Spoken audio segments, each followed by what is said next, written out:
اللہ کی قسم لوگ چلے تو جاتے ہیں، ہم دعاؤں میں بھی کہتے ہیں کہ اللہ تعالیٰ یہ جانے سے بہت بڑا خلا پیدا ہوا ہے، اللہ اس خلا کو پر فرما دے۔ ہم دعا کرتے ہیں، کیوں کرتے ہیں؟ ہمیں پتہ ہے کہ اس جیسا خلا جو پیدا ہوا ہے نا، دوبارہ سے وہی مکمل نہیں ہوگا، پر نہیں ہوگا، بہت مشکل ہے۔ تو حضرت اللہ تعالیٰ ان دونوں شخصیات کی اللہ تعالیٰ بال بال مغفرت فرمائے، حضرت مولانا مسعود الرحمن عثمانی صاحب کی شہادت کو قبول فرمائے، اللہ ان کے درجات کو بلند فرمائے۔ خدا کی قسم ایسے ہی لوگ ہوا کرتے ہیں، ایسے ہی لوگ ہوا کرتے ہیں کہ جن کی وجہ سے کہتے ہیں نا، ہم حدیث کی ایک حدیث روایت ہے، اللہ کے حبیب نے فرمایا کہ اخلاص والے ہدایت کے چراغ ہیں۔ اللہ تعالیٰ ان اخلاص والوں کی برکت سے آئے ہوئے بڑے بڑے عذاب کو، آئے مصائب کو، اسی طریقے سے پریشانی کو ٹال دیا کرتے ہیں۔ وہ ایسے ہی لوگ ہوتے ہیں مخلص۔ میرے واجب الاحترام، قابل عزت تکریم، معزز دوستوں، بزرگوں،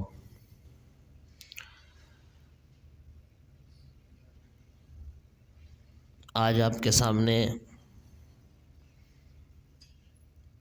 جو ایک بہت بڑا مسلمانوں کے لیے، اہل اسلام کے لیے سرمایہ ہوا کرتے ہیں، جن کو علماء حق کہا جاتا ہے،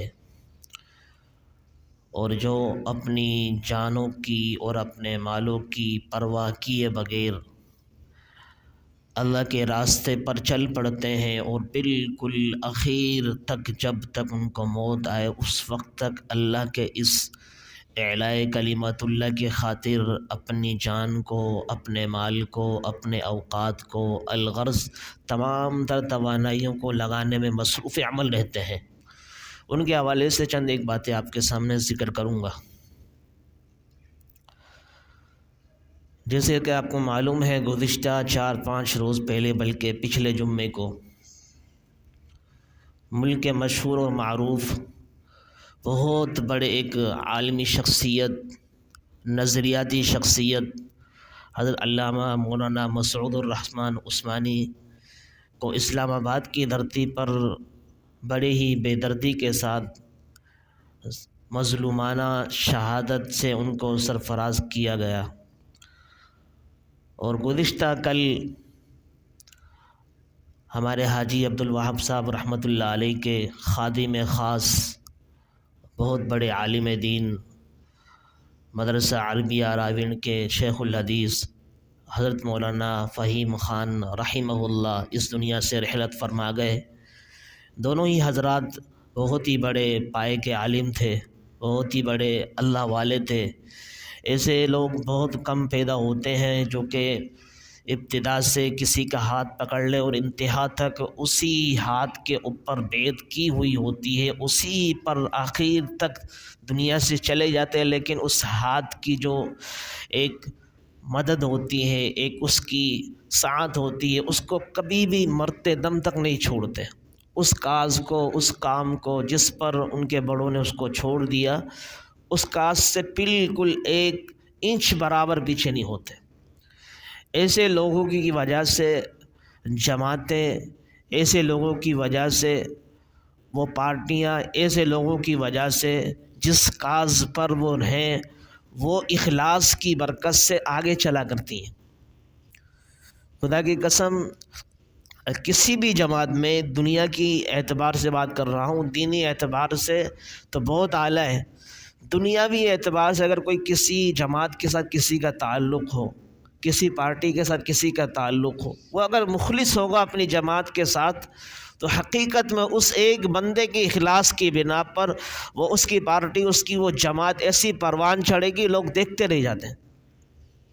لیکن جب دینی معاملہ آ جائے تو دین کے اندر اگر اخلاص ہو جائے تو اللہ تعالیٰ دینی جماعت کو تو اتنا پروان چڑھاتے ہیں کہ لوگ حیران ہو جاتے ہیں کہ یار یہ تو غریب ہے، یہ فقیر ہے، یہ یہاں سے وہاں نہیں جا سکتے، ان کے پاس اپنے ایک شہر سے دوسرے شہر جانے کو کرایہ نہیں ہے، لیکن یہ تو لمبے لمبے سفر کر رہے ہیں۔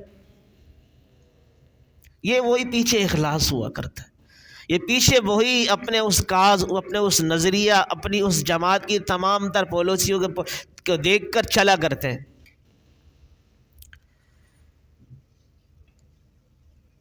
ہمیں ان جیسا بننے کی آج ضرورت ہے۔ اللہ کی قسم لوگ چلے تو جاتے ہیں، ہم دعاؤں میں بھی کہتے ہیں کہ اللہ تعالیٰ یہ جانے سے بہت بڑا خلا پیدا ہوا ہے، اللہ اس خلا کو پر فرما دے۔ ہم دعا کرتے ہیں، کیوں کرتے ہیں؟ ہمیں پتہ ہے کہ اس جیسا خلا جو پیدا ہوا ہے نا، دوبارہ سے وہی مکمل نہیں ہوگا، پر نہیں ہوگا، بہت مشکل ہے۔ اگر مشکل نہ ہوتا تو ہم دعا بھی نہ کرتے۔ اب اندازہ لگائے، پورے مولانا فہیم خان رحمۃ اللہ علیہ نے پوری زندگی اپنی رائے کے اندر گزار دی، وہیں رہ کر حضرت حاجی عبدالوہاب صاحب رحمۃ اللہ علیہ جب حیات تھے اس وقت بھی وہیں، انتقال کے بعد بھی وہیں، کہ حضرت آپ کے ہاتھ پہ بیعت کی ہم نے اسی مقام پر، اور دنیا سے جب جائیں گے تو جب بھی اسی مقام سے جائیں گے۔ وہیں سے دیکھو اللہ تعالیٰ نے کیسا ان کا وہ کاروان چڑھایا، وہیں سے آل اولاد بھی اللہ نے وہیں علماء بنا دی، ان کے اولاد کو بھی، وہیں سے بچیوں کو بھی ماشاءاللہ حافظات۔ اسی طریقے سے یہ نیک لوگوں کی صحبت کا اثر ہوا کرتا ہے، یہ نیک لوگوں کے اوپر جو اپنے آپ کو مر مٹنے کو تیار کر دیتے ہیں وہی لوگ کامیاب ہوتے ہیں۔ اسی طریقے سے آپ دوسری شخصیت حضرت مولانا مسعود الرحمن عثمانی شہید رحمۃ اللہ علیہ، ایک بہت بڑے عالمی شخصیت، مختلف مقامات پر جہاں ترتیب حضرات نے ان کی بنا دی وہیں ٹکتے چلے گئے، اپنے مرضی سے اپنی ساری کی ساری اندر کی خواہشات کے مطابق کبھی عمل نہ کیا، جو ان کو بڑوں نے جہاں لگا دیا وہیں پر طے ہوتے چلے گئے۔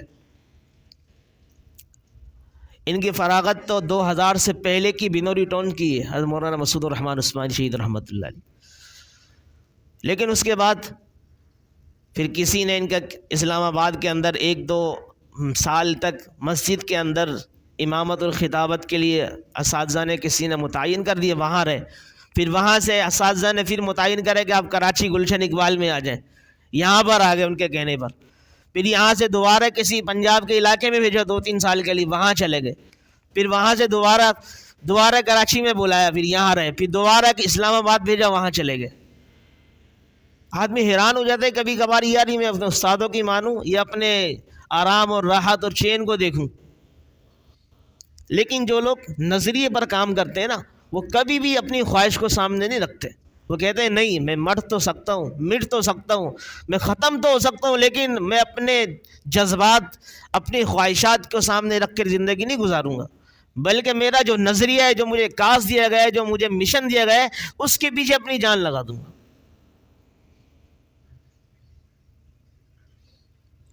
تو حضرت اللہ تعالیٰ ان دونوں شخصیات کی اللہ تعالیٰ بال بال مغفرت فرمائے، حضرت مولانا مسعود الرحمن عثمانی صاحب کی شہادت کو قبول فرمائے، اللہ ان کے درجات کو بلند فرمائے۔ خدا کی قسم ایسے ہی لوگ ہوا کرتے ہیں، ایسے ہی لوگ ہوا کرتے ہیں کہ جن کی وجہ سے کہتے ہیں نا، ہم حدیث کی ایک حدیث روایت ہے، اللہ کے حبیب نے فرمایا کہ اخلاص والے ہدایت کے چراغ ہیں۔ اللہ تعالیٰ ان اخلاص والوں کی برکت سے آئے ہوئے بڑے بڑے عذاب کو، آئے مصائب کو، اسی طریقے سے پریشانی کو ٹال دیا کرتے ہیں۔ وہ ایسے ہی لوگ ہوتے ہیں مخلص۔ غالباً 3 مہینے پہلے یا 2 مہینے پہلے ان کے والد محترم حضرت مولانا عبد المعبود رحمۃ اللہ علیہ، ان کا انتقال ہوا، مولانا مسعود الرحمن عثمانی صاحب کے، پنڈی کے اندر۔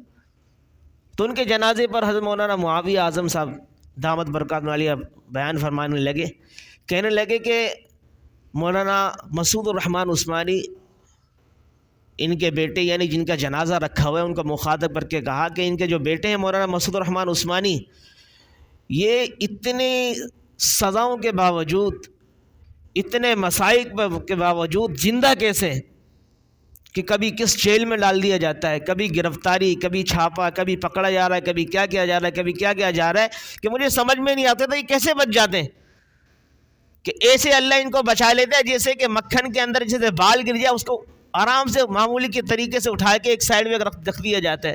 اللہ تعالیٰ بڑے بڑے مصائب سے، بڑی بڑی گرفتاریوں سے، بڑی بڑی پریشانیوں ان کو یوں نکال لیتے ہیں۔ فرمانے لگے مجھے آج پتہ چلا ہے کہ مولانا عبد المعبود ان کے والد صاحب حیات تھے، ان کے لیے پیچھے رو رو کے دعائیں کرتے ہوں گے، اللہ اس لیے ان کو بچا لیا کرتے تھے۔ کہ اب ان کے والد محترم چلے گئے، پتہ نہیں اللہ تعالیٰ کیسے ان کی حفاظت فرمائے، اللہ تعالیٰ آسانی والا معاملہ فرمائے۔ خدا کی قسم چشم فلک نے وہ منظر دیکھا، 2-3 مہینے کے بعد مولانا مسعود الرحمن عثمانی شہید ہو گئے۔ پتہ یہ چلتا ہے کہ ماں باپ جو مخلص ہوتے ہیں نا، ان کی پیچھے دعائیں ہوتی ہیں جب آدمی چل رہا ہوتا ہے۔ ہم لوگ اپنے ماں باپ کو بالکل فراموش کر دیتے ہیں، اپنے اساتذہ کو فراموش کر دیتے ہیں۔ تھوڑا سا آدمی کو کچھ چلنا کیا آ جائے، اسی طریقے سے بات کرنا کیا آ جائے، کسی کو کچھ مال کیا مل جائے، اپنے پیچھے تمام محسنین کو فراموش کر دیتے ہیں۔ نہیں، کچھ بھی نہیں ہے، سب کچھ میں ہی ہوں۔ ان بڑوں کی دعائیں ہوا کرتی ہیں، ان اکابرین کی دعائیں ہوا کرتی ہیں۔ اب دیکھو، جنہوں نے کاز پر لگایا، جنہوں نے مشن پر لگایا، وہ تو حیات نہیں ہے، دنیا سے چلے گئے، لیکن بندہ اگر اس کے لگائے گا، اس درخت کے نیچے، اس کے سائے کے نیچے جب تک رہے گا اس کو سایہ ملتا رہے گا۔ لیکن اس کے کاز سے، اس کے مشن سے، اس درخت کے نیچے سے نکلے گا، اس چھتری کے نیچے سے نکلے گا، سایہ ختم۔ جب سایہ ختم تو بندہ ختم، اس کی کوئی اوقات نہیں رہتی، پھر حیثیت نہیں رہتی پھر۔ اس لیے میرے عزیزوں، جس بندے کو اللہ نے نوازا ہے، کسی اللہ والے کی صحبت میں رکھا ہے، کسی استاد کی صحبت میں رکھا ہے، کسی پیر و مرشد کی صحبت میں رکھا ہے، کسی اللہ والے کے بالکل ہاتھ کے نیچے رکھا ہے، تو خدا کی قسم اس کو بہت بڑا اپنے لیے اللہ تعالیٰ کا انعام سمجھو، بہت بڑا انعام ہے یہ۔ آج ہم سمجھتے ہیں کہ یار بڑے بڑے اکابرین کا سایہ ہمارے سروں پر ہے، تو یہ کیا کر رہے ہیں؟ بھائی کچھ نہیں کر رہے، ہاتھ اٹھا کے دعا کرتے ہیں تمہارے لیے۔ ان کا ہاتھ اٹھانا بہت بڑی بات ہے یہ ہمارے لیے۔ آج لوگ فخر سے اپنے سر کو بلند کرتے ہیں جب شیخ الاسلام حضرت مولانا مفتی تقی عثمانی صاحب کا نام آتا ہے کہ نا حضرت سے میری سلام دعا ہے، بڑے فخر سے بتا رہے ہوتے ہیں، حالانکہ حضرت 1 روپیہ ان کو نہیں دے رہے، اس کے باوجود کیوں؟ اس لیے کہ یہ بہت بڑے آدمی ہیں، اللہ نے ان کا سایہ ہمارے سروں پر رکھا ہے۔ تو اللہ کی قسم، آج کوئی بڑے بڑے باطل ہماری طرف یوں اسی طریقے سے آنکھیں پھاڑ کے دیکھتے ہیں، تو مولانا پھر تھوڑی سی چھوٹی سی کوئی بات کرتے ہیں ان کے فوراً آنکھیں بند ہو جاتی ہیں۔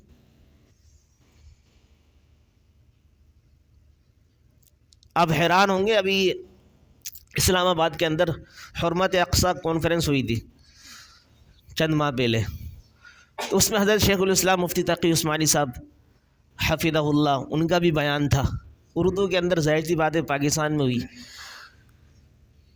تو وہ جو اردو کے اندر ان کی تقریر ہوئی، اس تقریر کو فلسطین اور غزہ کے اندر چلایا گیا اور اس کی ترجمانی عربی میں کی گئی، اور اتنے خوش ہو رہے کہ ہمارے حق میں مفتی تقی عثمانی صاحب نے الفاظ کہے۔ تو اس سے پتہ چلتا ہے کہ ہمارے ملک پاکستان میں بڑے بڑے ہیرے، بڑے بڑے جواہرات موجود ہیں، لیکن قدر نہیں ہے۔ کوئی شیخ الاسلام مفتی تقی عثمانی صاحب کی شکل کے اندر ہے،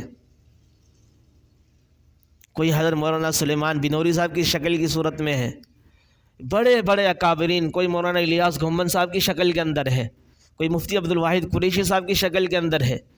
اللہ کی قسم، یہ بڑے بڑے جتنے فتنے ہوتے ہیں نا، ان کا تعاقب یوں کر لیتے ہیں، ہم تو اس وقت وہاں تک ہماری رسائی ہوتی ہے جب تک کہ مسئلہ حل ہو چکا ہوتا ہے۔ یہ جیسے ہی باطل آنکھیں دکھانے کی کوشش کرتے ہیں، فوراً اس کی آنکھ کو بند نہیں کرتے ہمارے اکابرین۔ تو اللہ کا بڑا احسان ہے، اللہ رب العالمین نے بڑے بڑے علماء سے نوازا ہے۔ اللہ تعالیٰ سے ہم دعا کرتے ہیں نا، ان دعاؤں کے اندر ایک دعا یہ بھی شامل کر لیں کہ اللہ ہمارے ان اکابرین کا سایہ ہمارے سروں پر قائم اور دائم فرما۔ یہ ایسی دعا ہے کہ ہمارے اکابرین موجود ہے تو خدا کی قسم سکھ کا سانس لے رہے ہیں ہم، ورنہ ہمیں معلوم ہی نہ ہو حلال حرام جائز ناجائز ساری چیز۔ دیکھو یہ بائیکاٹ کروانے کے اندر کن کا ہاتھ ہے؟ یہ علماء حق کا ہی ہاتھ ہے۔ جو یہ اسرائیل کی جتنی بھی مصنوعات کو ہم استعمال کر رہے تھے، ان کی نشاندہی کرنے والے کون ہیں؟ یہ علماء حق کا ہی ہیں۔ آپ حیران ہوں گے، مفتی عبدالواحد قریشی صاحب دامت برکات العالیہ، ویسے آپ دیکھیں 40 سال کے اندر عمر ہے ان کی، 40-41، لیکن اللہ نے اتنا علم کا پہاڑ بنایا ہے کہ جو سیاہ ستہ کتابیں ہماری بخاری مسلم، یہ ان کو انگلیوں پہ یاد ہیں۔ اندر کی روایت کی بات کر رہا ہوں میں، خالی نام کی بات نہیں کر رہا۔ اللہ نے اتنا علم سے نوازا ہے، اور اتنا ہی عجز، اتنا ہی ان کے اندر تواضع اور عاجزی ہے۔ تو ایسے اکابرین کی قدر نہیں کرنی چاہیے؟ اصل میں ہمارے اندر ہے کیا؟ ہم ہیں مردہ پرست لوگ. جب لوگ دنیا سے چلے جاتے ہیں نا اکابرین، پھر واویلا کرتے ہیں، ہائے ہائے یار اتنے بڑے عالم تھے، کاش کہ ہم اس کی قدر کر لیتے. بھئی جب زندہ ہیں ان کی قدر کر لیں. اب وہ چلے گئے، ان کے لیے دعائیں خیر کریں. اور جو زندہ ہیں، جو حیات ہیں، ہمارے پاس ہیں، ان کے پاس جایا کریں، ان سے کچھ نہ کچھ نسخہ لیا کریں. ایک کل ہی میں یہاں درس کے بعد بیٹھا ہوا تو ایک ہمارے ساتھی ہیں، غالباً بھائی صادق صاحب ہیں، ٹیلر ہمارے یہاں. وہ میرے پاس آئے، کہنے لگے کہ میں نے سنا کہ مفتی ڈاکٹر اسرار صاحب، وہ کہنے لگے کہ بھئی یہ قرآن کا ثواب مردے کو نہیں پہنچ سکتا. قرآن جو ہم پڑھتے ہیں، اگر کسی کو ایصال ثواب پہنچانا چاہے، اس کا ثواب نہیں پہنچتا. وہ ہمارے بھائی صادق صاحب مجھے کہنے لگے کہ جب میں نے یہ بات اپنی مسجد کے امام مفتی مستقیم صاحب سے کہی کہ حضرت ایسے سے ڈاکٹر اسراف صاحب کو ہم نے سنا ہے نیٹ پر وہ یہ کہتے ہیں، کہنے لگے بہت پیاری بات انہوں نے شاید فرمائی کہ ان کو کہہ دو کہ جو دین ملتا ہے نا نیٹ پہ نہیں ملا کرتا ہے، مسجد اور محراب سے ملا کرتے ہیں. کتنی پیاری بات فرمائی کہ ہم ساری کے ساری جو چیزیں اس میں آ رہی ہیں اس کو حق سمجھتے ہیں. ہر ایک بات حق نہیں ہے، ہر ایک بات سچ نہیں ہے.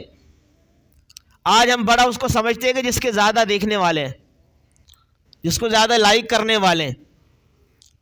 کتنے ہمارے اکابرین ایسے ہیں کہ جو نہیں آئے ابھی تک موبائل پر، اس کا مطلب یہ اس کا یہ تھوڑی کہ وہ حق پر نہیں ہے، وہ سچ نہیں ہے، ان کی باتیں ماننے کے قابل نہیں ہے. نہیں، ان کا ایک تقویٰ ہے، وہ ٹھیک ہے، نہیں ابھی اس پر نہیں آ رہے، وہ ضرورت نہیں سمجھ رہے اس کو، کوئی مسئلہ نہیں ہے، لیکن حق پر تو ہے.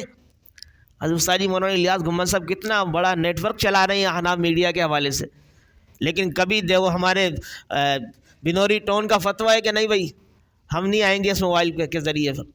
تو کبھی بھی ان کو یہ نہیں سمجھے گے نہ حق ہے، باطل ہے یا غلط کر رہے ہیں. نہیں، ان کا ایک تقویٰ ہے، نہیں آنا چاہ رہے لیکن حق پر ہے وہ. تو اس لیے میرے عزیزو، جب بھی کبھی کوئی مسئلہ پیش آئے تو حقیقت میں علماء کے پاس جایا کرو، اکابرین کے پاس آیا کرو. علماء کے پاس جائیں گے، اگر آپ کو مسئلہ نہیں بتایا تو رہنمائی کر دیں گے، فلاں جگہ چلی جائیں، وہاں پر جا کر اپنے مسئلے کی نشاندہی کرواؤ، وہاں جا کے فلاں مفتی صاحب سے پوچھو. ضروری نہیں ہے کہ ہر ایک مسئلہ ہر ایک عالم کے ذہن میں نہیں ہوتا. بس اوقات ایسے ایسے مسئلے ہوتے ہیں کہ آدمی کے ذہن میں مستحضر نہیں ہوتا، کہتے ہیں کہ ٹھیک ہے میں کچھ وقت کے بعد آپ آ جاؤ، کچھ نماز کے بعد میں کتاب کو کھول کے دیکھ لوں گا اس مسئلے کی تحقیق کیا ہے، یا میرے علم میں نہیں، فلاں مفتی صاحب سے آپ بات کر لیں، ان کے پاس چلے جائیں. تو اس لیے اپنے جو اکابرین موجودہ ہیں ان کی قدر کریں. ان کی قدر نہیں کریں گے تو اللہ تعالیٰ آہستہ سے اسی طریقے سے ہمارے اوپر سے لے لیں گے اپنی نعمتوں کو. اور حدیث میں آتا ہے قیامت کی نشانی میں سے ایک نشانی یہ ہے کہ قرب قیامت کے وقت جو ہے علماء کو اللہ تعالیٰ اٹھا لیں گے، آہستہ آہستہ علم اٹھا لیں گے. علم سے مطلب ہے کہ علماء کے ذریعے سے علم کو اٹھائیں گے نا. علماء کی کہیں شہادتیں ہو رہی ہوں گی، کہیں وہ وفات دنیا سے پا رہے ہوں گے، جانا تو ہر کسی کو ہے، لیکن ہمیں قدر کرنی چاہیے. ہمیں ان کو سمجھنا چاہیے کہ کتنے بڑے اکابرین میں سے یہ بڑے بڑے علماء تھے. یار ہم نے ان کی کوئی تقریر نہیں سنی، ہم نے ان سے استفادہ نہیں کیا، ہم نے ان سے کوئی فائدہ حاصل نہیں کیا، ہم ان کے بتائے ہوئے طریقے پر نہیں چلے. تو یہ جن کا میں نے آپ کے سامنے تذکرہ کیا، ان کے اندر یہ 4 چیزیں موجود تھیں جو آپ کے سامنے کرنے لگا ہوں. نمبر 1، ایک آدمی اگر باعمل بننا چاہتا ہے وہ 4 عمل کر لے. بزرگوں کی ترتیب میں سے ایک ترتیب ہے یہ حدیث کے الفاظ نہیں ہے کہ ان 4 پر اسی عمل کرو گے تو آپ باعمل بن سکتے ہو، لیکن یہ بزرگوں نے اپنے تجربات سے ثابت قرار دیا ہے اس کو. وہ کیا ہے؟ نمبر 1، سلام کی کثرت کرو. نمبر 1، بولو بھائی، سلام کی کثرت کرے. یعنی سلام کیا کریں؟ السلام علیکم. ہم پتہ کس سے کرتے ہیں؟ جس کو جانتے ہیں، جس کو پہچانتے ہیں، جس سے ہمارا تعارف ہے، بس اسی کو السلام علیکم. باقی شروع سے اینڈ تک گزر کے چلے جائیں گے، کسی کی طرف دیکھنا پسند نہیں کریں گے، سلام کرنا تو دور کی بات ہے. نمبر 1 سلام کرنا. نمبر 2، جب بھی کوئی نیک عمل کرے اللہ کا نام شامل کر لو. اللہ کا نام کیسے شامل کریں گے بھائی؟ بسم اللہ الرحمن الرحیم. تیسرے نمبر پہ فرمایا کہ جب بھی کوئی چیز لینا دینا کرو سیدھے ہاتھ سے. نمبر 4، پاک رہو. پاک کیا مطلب؟ باوضو رہو. باوضو رہ کر اپنی زندگی گزارو. کسی بھی حالت میں اب دنیا سے چلے گئے، جنت کے 8 دروازے کھلے میں آ جاؤ. سبحان اللہ. حدیث میں آتا ہے کہ جب بندہ وضو کر لیتا ہے تو اللہ کے حبیب فرماتے ہیں کہ اس کے لیے جنت کے 8 دروازے کھول دیے جاتے ہیں، جس سے چاہے وہ داخل ہو جائے۔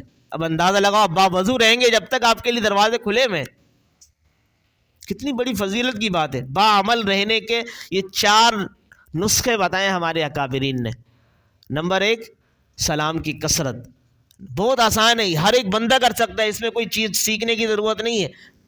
نمبر 1، سلام کی کثرت۔ نمبر 2، سیدھے ہاتھ سے لین دین کرنا۔ نمبر 3، ہر کام جو نیک کام ہے اس کے شروع میں اللہ کا نام، بسم اللہ الرحمن الرحیم۔ نمبر 4، باوضو ہو کے رہنا۔ بس یہ 4 کام ہم کر لیں تو انشاءاللہ العزیز ہمیں اپنے اکابرین کے طرز پہ چلنا آ جائے گا۔ اب ہمارے اکابرین کا بتایا ہوا نسخہ ہے نا، اکابرین کے بتائے ہوئے نسخے پہ چلیں گے، سمجھا ان کے پیروکار ہیں، ان کی بتائی ہوئی باتوں کے مطابق عمل کر رہے ہیں۔ جب کر رہے ہیں تو انشاءاللہ العزیز اللہ تعالیٰ ہمارے اکابرین کا سایہ ہمارے سر پر تادیر قائم دائم رکھے گا۔ نہیں بھی رکھا مثال کے طور پہ، ہمارے اکابرین جاتے رہے، کم از کم ان کی باتوں کو مان تو رہے ہم، سمجھو ان کے بتائے ہوئے مشن کو لے کے تو چل رہے ہیں۔ بس اللہ تعالیٰ سے دعا ہے کہ اللہ رب العالمین ہمیں اپنے اکابرین کی قدر کرنے کی توفیق عطا فرمائے، جو جا چکے ہیں اللہ تعالیٰ ان کے لیے ہمیں دعائے خیر کرنے کی توفیق عطا فرمائے۔ وما علینا الا البلاغ۔